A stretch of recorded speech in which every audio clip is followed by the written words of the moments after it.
What up, y'all? It's your girl, Sharonda, and today we just finna jump right into it because we feeling our feeling week doing it anyway. That's why I'm here making this video for y'all and for myself too, because I always want y'all to know I'm not just preaching. I'm taking my own advice.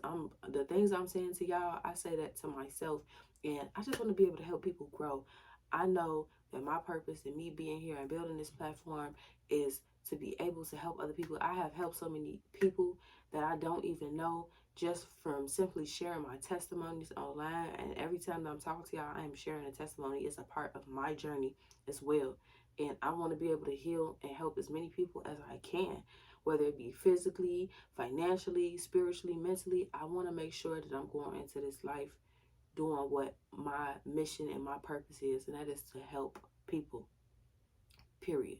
So we gonna feel our fears and do it anyway. And the reason I titled this video that is because I used to feel like I had to abandon my fears in order to do what it is that I wanted to do. But no, it was about embracing them and saying, hey, sometimes, like, yes, I am scared, but fuck it, I'm finna do it. Because if I want different, I gotta do different. And what made me realize that was like just watching my son grow. My son is 4. And just watching him grow. And he's going through growing pains because in order to grow physically, it's gonna hurt sometimes. Your bones are shifting. You are becoming, your skin is stretching. You are becoming more of yourself. And it gets uncomfortable the same way a snake sheds its skin. Oh, that's deep. That's deep. Y'all need to write that down. I need to write that down. The more in tune you become with the fact that, you know, you growing too, you shedding your skin, you becoming a better person. It made me think about our mentality as well. Like, you have to change your mind before you even change what it is that you want out of this life. You have to embody that before you actually become it. Oh my God, I was watching a sermon yesterday, and this lady said, God has to deliver you in it before he can deliver you out of it. Shundo. Oh, Shanda. No, but for real though, like, you have to get comfortable and cozy in your skin first for them pains to stop growing. But you have to have pain in order to grow. The trees outside right now are barren. It made me think, like I said, it made me think about the mind, because, like, as long as we keep going against nature, we're going to keep going against ourselves. And with us going against ourselves, we don't trust ourselves. We feel like we're losing our mind because we're not sticking to how nature intended us to be. Fuck what everybody else talking about how we need to be and what we need to act like. No, we need to do as nature do and slow down and stop. This is the time to repay your mind, get your mind right, get yourself together. You know, some will be busy, you be out partying, parlaying, doing what it is that you need to do. But you know, these colder months are meant for you to go through those growing pains and those transitioning and shedding that skin of your old self, your old mind. Not just, again, not physically, because after a while we stop growing as adults. So once you get into that space where you are growing your mind physically, because that's all you can do after a certain period of time. If you're not doing that, yes, a lot of people are still mentally a certain age. So you have to start getting serious about who it is that you want in your energy, who it is that you want around you, because it's always going to feel like a challenge and pulling teeth when you're not surrounded by the right energy. You have to step outside of your comfort zone. You have to. You have to. In order for you to grow, you have to do things differently. Like I said, you got to do things differently if you want different. Like, something I think about a lot is like, baby, if you are somewhere you don't want to be, why would you stay there? If you already in hell, why would you stop there? And sometimes we'll do that. We will stop somewhere that is just not safe. Safe. That is the word. Safe. We will stop somewhere we are not safe, trying to keep all these relationships and just stay in an environment that is not conducive for us because it feels like the safer option, but it's not. This shit hurting just as much as that new beginning, and that new beginning might bring you exactly what it is that you need, not what you want, but what you need. I had just bought a planner the other day, and I wrote in that planner, I said, God, may every plan that I write down in this journal come to fruition, and if not, replace it with something better. You got to trust God and yourself enough to know that if something that you asking for may not work out, that means something better is on the way. Rejection is redirection, putting you in a better position. God, like, no. That's nothing. especially when you're trying to align with your purpose. That's why I'm here, because I feel like this is my purpose. Like, I like to do TikToks and talk on Instagram, and people be feeling what the fuck I be saying, y'all. People really be fucking with what I'm saying. So that's why I'm trying to get back into that. It's not enough. I need this. This is the platform I need right here. And it's fucking free for me to use. So it's like, girl, what's holding you back from making a 15-minute video? Like, but it's conversations you got to have with yourself like that, because we try to act like our dreams are so far-fetched, so we don't take that first step. Fuck that. You're going to always be where you are if you don't do anything different. You already know how the bottom feel. And I feel like that's what be the disconnect, because when you get to a space where you own some different shit, you know it's going to require you to be different. So we'll rather stay where we are, because the differentness and that newness comes with asking questions and figuring that out. And it's just like when you've been hurt, when you've consistently been trying to figure out your hurt, you don't know how to figure out your joy, your happiness, your peace. Because are you really at peace if you're trying to... And I'm not stopping this. I had to get it out so I can talk. Are you really at peace if you are not in a position where you are around people who matter, who make sure your voice is heard, makes you feel safe?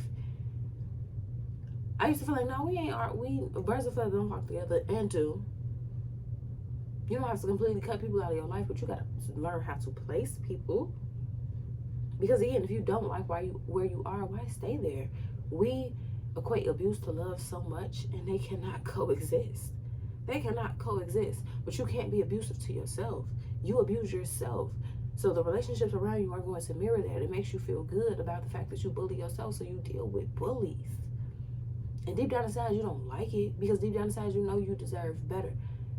But if you're not moving in that, again, you have to move in it before you actually become it. You have to embody the mindset before you can even get what it is that you want. I was watching this sermon yesterday on TikTok. This lady said, God has to deliver you in it before he delivers you out of it. And that's going to go over some people's head, but it's the truth. You cannot expect to get to a certain space, because they was talking about how, I forgot what they said, but he had handcuffs on him. And you see in movies and stuff like that, when they finally stop resisting, the cuffs just fall off. The cuffs just fall off. It's the same with who you are as a person. You have to let go of that past. Pack lights. You have to pack light in order to get to that next place and move differently. Because they're saying, if you keep going to this place shackled, you still a prisoner in your own man. We be prisoners in our own fucking man, shit. And when you make yourself a prisoner in your own mind, and you consistently going from place to place, being that prisoner, you're not showing up your best and authentic self. So you're not going to appreciate genuine people. You're not going to be able to appreciate the gifts and the talents and the things that you praying to God for. You have to make room for that. And being chronically online don't help. That's the next aspect of this video. We're getting deep. We're getting deep, okay?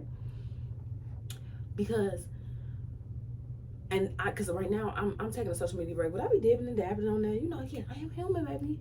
One wasn't built in a day. And people think giving up on stuff means that you're not gonna see what's going on, or just taking a break from it. I mean, you gotta gradually get there. But I'm spending less and less time, and as the days go by, I'm not even gonna pick up that phone and want to see what these people talking about. Because no matter how much you curate and tailor your timeline, and baby, people gonna do what they gonna do. People gonna be negative. People gonna have, even people that you follow that you like, they're gonna have something negative that they talking about. You can't mute every word, no matter how much you try. Like I said, people who have different mindsets and different things. That's why I feel like it's so important to just unplug completely sometimes. Because no matter how much you like a person or how much you like things, like I like YouTube, and I like to listen to healing frequencies. And I was watching the healing frequency video, and I was scrolling through the comments, and they were all positive. But you can go to another video on YouTube, and there's gonna be nothing but a bunch of negative comments. Like, you can like something for what it is and still realize that it has effects. I like ice cream. I can't eat ice cream every day. You have to realize that some things have effects, and too much of anything is a bad thing. Too much of anything is a bad thing. Okay, make sure y'all get that quote. Okay. And especially with social media, when you consistently, chronically online, like you'll find yourself in so much energy that don't have nothing to do with you. It's okay to just tap out and just do what you can. Make a difference within your community, because that be the problem, especially with social media. Too many people be commenting on what everybody else doing. I would rather spend that time worrying about what Sharonda is doing, what Sharonda can do to make her life better, to enhance the quality of the people's life around me. How can I do that instead of just flapping my feet on social media? Like, even if it is just a second to post, like, we're not gonna act like we're not chronically online. We're always engaging in somebody else's stuff at some point. And I feel like this is the disconnect within a lot of relationships now, because a lot of people will see people what they're doing on social media, especially if they're chronically online, and they feel like, oh, that's good enough. No, check on y'all people, okay? That's why I'm getting to a space where it's just like I said, like, just tapping out. I want people who genuinely care about me. They're gonna reach out to me. They're gonna say something to me. They're gonna make me feel better. They're going to, they're gonna make sure that, hey, you good, you straight. That matters to me, okay? And because with social media comes having those existential crises.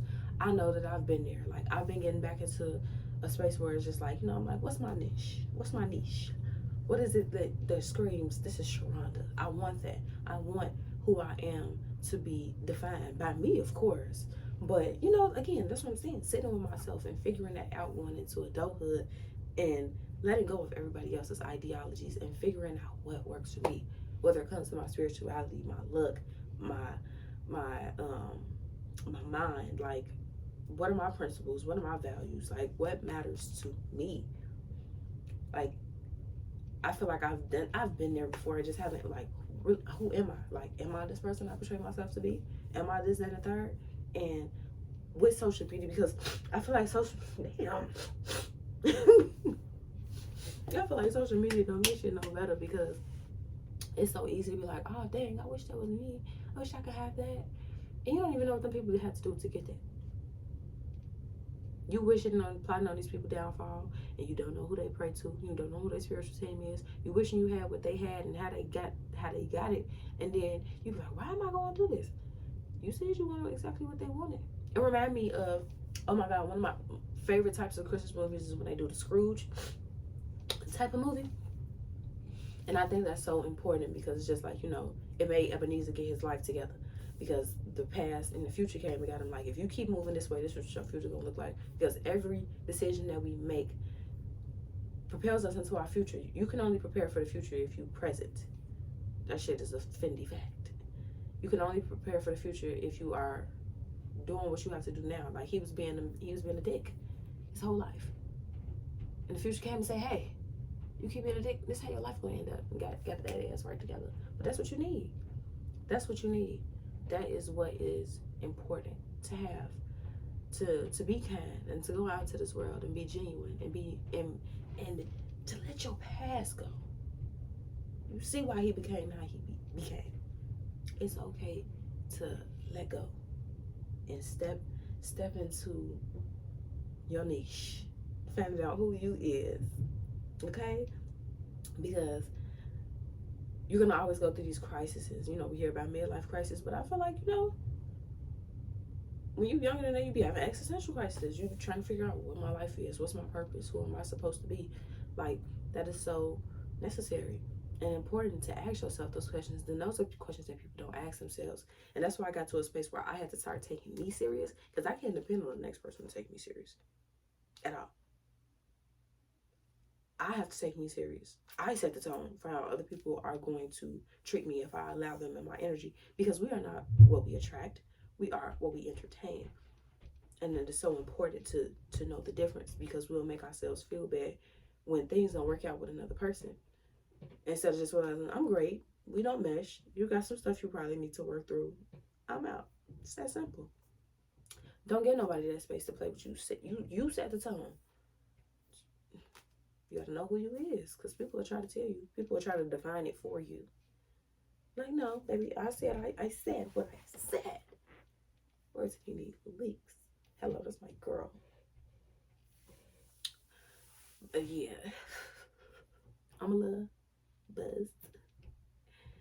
Had me a little paper this morning, Shout out to my friend for bringing me a love. You know, because and that's why gee, shout out to my people.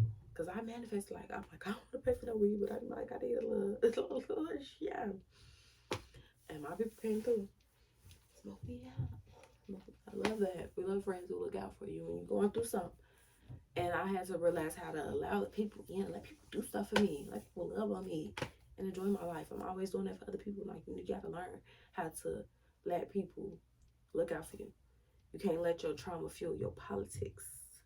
Period. That's my new one. That's my new quote. Yeah, I like it. Because I'm really just getting into this space. So I'm like, feel the fear and do it anyway. I wish I had the SpongeBob thing, because you do.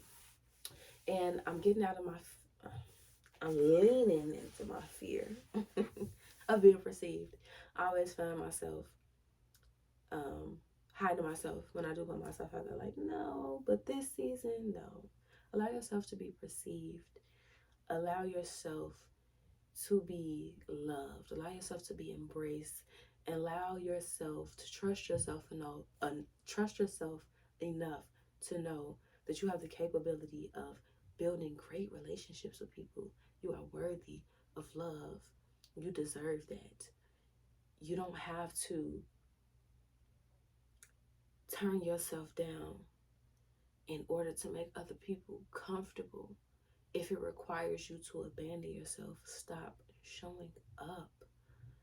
Feel the fear and do it anyway. Step into your purpose.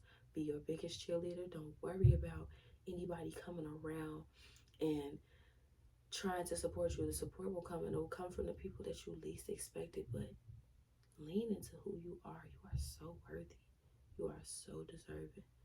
I love y'all, and I'm back. So buckle up, bitch, because I ain't going nowhere. Okay.